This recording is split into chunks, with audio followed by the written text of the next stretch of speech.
Hi guys, Vida here. Welcome to my YouTube channel where I review African literature, and I hope you're all okay. I know it's been a very long time since I've done a book review, but I'm back, and my video for today is not going to only focus on one book, but it's actually going to focus on a couple of books which I've read, which I'm going to read, and which I read and left and hoping to go back to, because I kind of have this thing as a mood reader. Sometimes I get a book, I read it, I don't feel like it, then I leave it. I tend not to force myself to read a book if I'm not really in the mood for it. So some of them I've read them, left them halfway, some of them are finished. So this is more like a preview of the books which I'm going to be fully reviewing in my upcoming video, and I hope you guys have read some of them. And as always, I'm open to discussing several topics, or what you liked, what you did not like, and let's get into the video. So book number one is Children of the Quicksand, and this is by EfuaTraopè. I hope I've pronounced that correctly. And this book, I would say it's more of a tween book, if it's like age-wise. I wouldn't say it's a young adult. That's if it includes like preteens, because I think this is more of a book which resonates with the preteens. And I left it halfway, not because I was bored by it, but because I felt like I needed to be in a complete space where I could actually understand. Know that it's hard to understand, because also it's kind of like a children's book, so it's not very hard to understand. But just to give you guys the backstory of the book, it's about a girl called Simi, and she lives overseas, and then her mom sends her to, I think she lives in the UK, if I'm being honest. I think so. Yeah, so I think she lives, I hope I'm correct. She lives in the UK, and then her mom sends her to Nigeria to live with her grandmother over the summer holidays. And while she's there, her grandmother, she's like a herbalist, or she makes herbal medicine, and she doesn't really talk about the family history. So obviously, Simi, being curious, being a young child, she ventures off, and then she kind of tries to understand what exactly happens with the family. So it is quite a fun read. It's adventurous, and it's more of I wouldn't say sci-fi, but I think it has those kind of like adventurous things which are quite different from what you're used to. And I've seen that more when it comes to children's books. They explore things we wouldn't think of as adults. So I'm very happy I got this, and I'm looking forward to reading more about it. Not more about it, but more of it, because I think I kind of left it like after a few pages. I think I had another book to review which I had done, so I kind of like put it on the side. But I'm definitely looking forward to reviewing this, to reading more about it. And also, if you have like preteens or teenagers, anyone is an adult. I'm an adult, but I'm reading it too. I would highly recommend it if you just want an escape into like an adventurous land.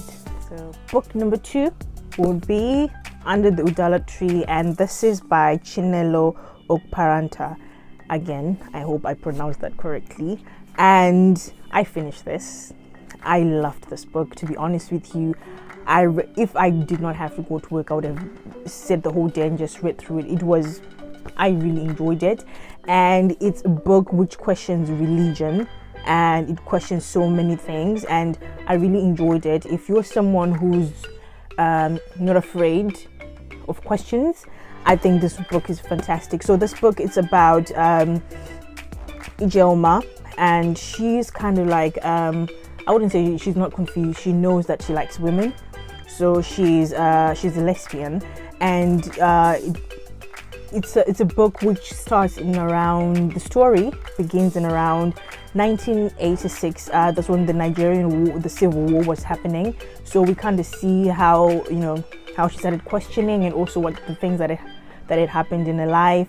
And mostly I would say it's centered more on, it's a love story, if I'm being honest. Obviously there's heartbreaks, and then there's trying to understand yourself, and it actually raised quite a number of questions, because I remember, I think over the weekend with the Harare Book Club, we actually talked about this book, and they had some very important questions and very important views, And I think it would be great. I'll try by all means if I can get someone who kind of relates to the story to talk to about this book, and maybe that could be my first guest. Who knows? Because I'm thinking of having guests on my YouTube channel so that I also have people who kind of truly relate to the book, because I also think that that's important. Obviously, we won't like specifically relate to it, but at least there's an element of, you know, you resonating with the book.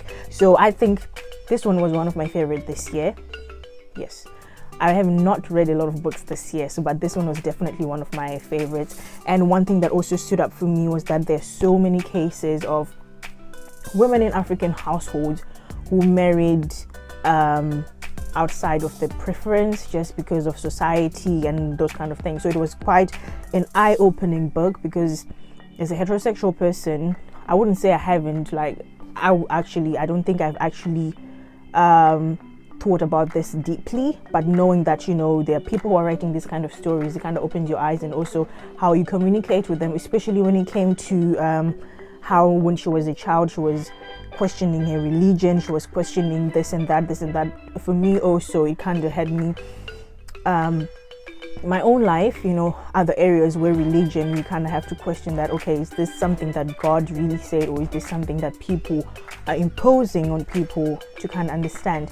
You know, there are so many different things in the book, and highly recommend this book. And I'm going to talk more in depth about this book, obviously, because all of these books I'm talking about in my book haul, they're books I'm going to talk about, so highly recommend this. Book number 3, Brilliance of Hope. So for those people who have not heard about Brilliance of Hope, Brilliance of Hope is a compilation of stories, aka an anthology, by 15 Zimbabwean writers, including myself. Yes. So it was compiled and edited by Samantha Vazhure. She was also published a couple of books, and I've reviewed, I think, 2 of her poetry books, and she also has one called Painting a Mirage.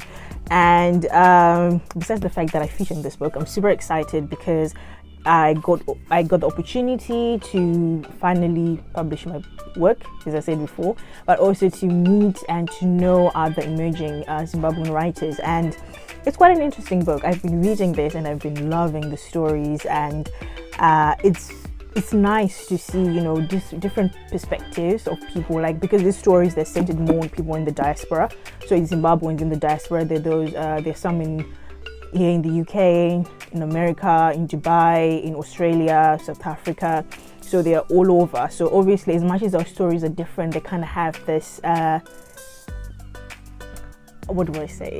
they kind of have this thing where they kind of link together. I'm sure for words that I haven't reviewed in a very long time, so words are really escaping my mind, but I hope I get back to, you know, being able to sit in front of the camera and talk sense. But yeah, it's a compilation of stories, and it's out for pre-order on Amazon. I know in South Africa it's on Etsy and Barnes & Noble in the USA. And if you're in Zimbabwe, you can get it from Book Fantastic. They are on Instagram, Twitter, and Facebook, I think. And I think I'll leave the information below if you want to pre-order this book. And super excited, as I said before, because there are some people that I know, and so far the ones that I like, because I haven't read all of them, but I really enjoyed Lazarus Panache Nyagwambo's stories.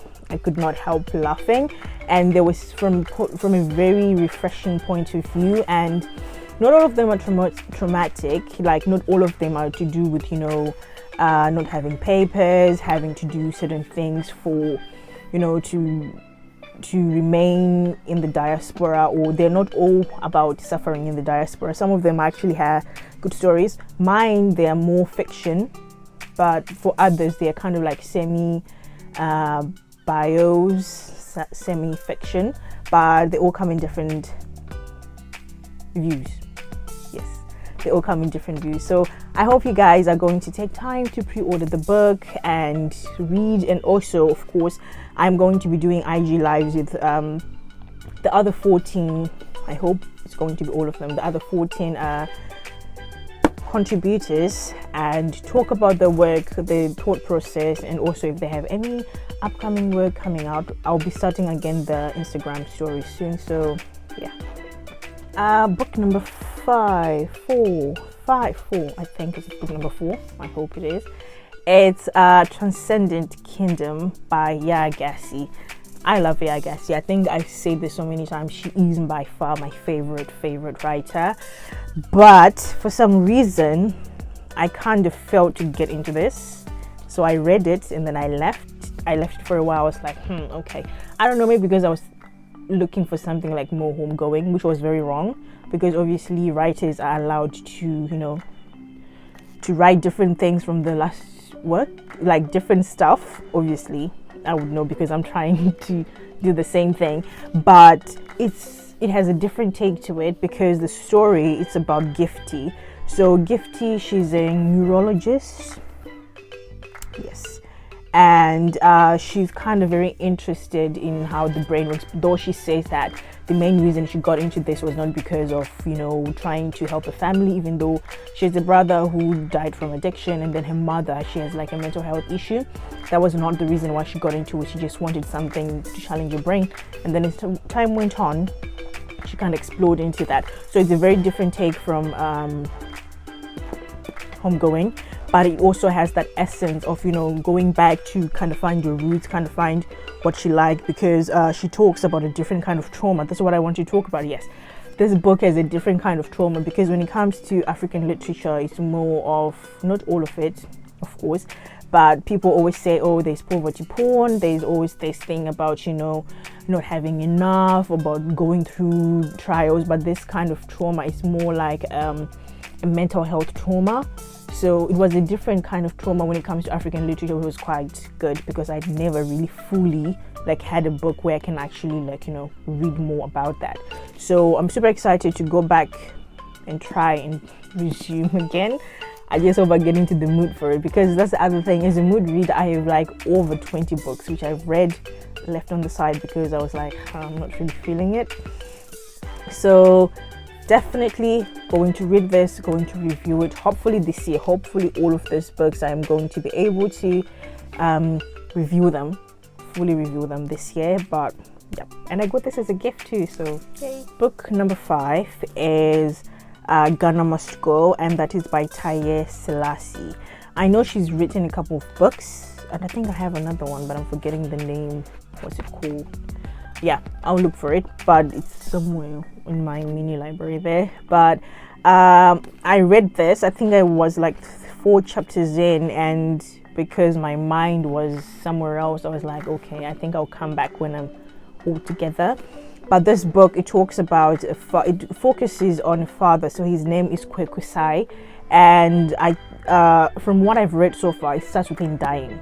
Okay, and then it kind of explains his death, but whilst he's dying, I think he has I think I need to start again from the start, but I'm just giving you the content so far.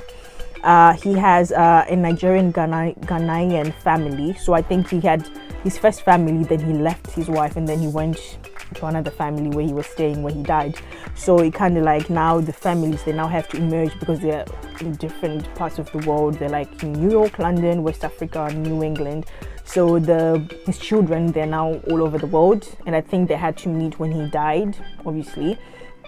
I hope, because I haven't gotten that far yet, but it seemed like an interesting read. And also yeah, I am going to read it, because now, since I literally have stopped buying books, since March I've not bought any books, and now it's not only because I'm disciplined, it's because I'm broke now. So I think it kind of helps, because I need to read all of these books. I have so many books. I was like, okay, I need to stop, I need to read all of them and just stop buying for a while. So I'm not going to be buying books unless if someone wants to buy them for me. I'm not complaining. You can buy me books, very open. I have a list, I'll give it to you. You can choose what you want to buy me, definitely. But yeah, this is one of the books I'll be reviewing, and it came out a very long time ago, it didn't come out in 2013. She won in a granted Best Young Writer Novelist in 2013, but it didn't come out recently, 2 years back. It's been out for quite a while now, and yeah, hopefully I am going to read it, and of course I'll review it. So last but not least is The First Woman, and this is by Jennifer Makumbi, and I finished this. Yes, I actually read this and I finished this. The other thing is I'm quite a slow reader. Not slow because I'm like slow, but slow because I kind of want to understand. But the book focuses on like when I'm reading, I kind of write things at the back so that I don't forget. But the book has themes like culture, feminism, virginity, and its worth, how it's seen as purity, and how as women when we have sexual intercourse, it's more of like we're giving.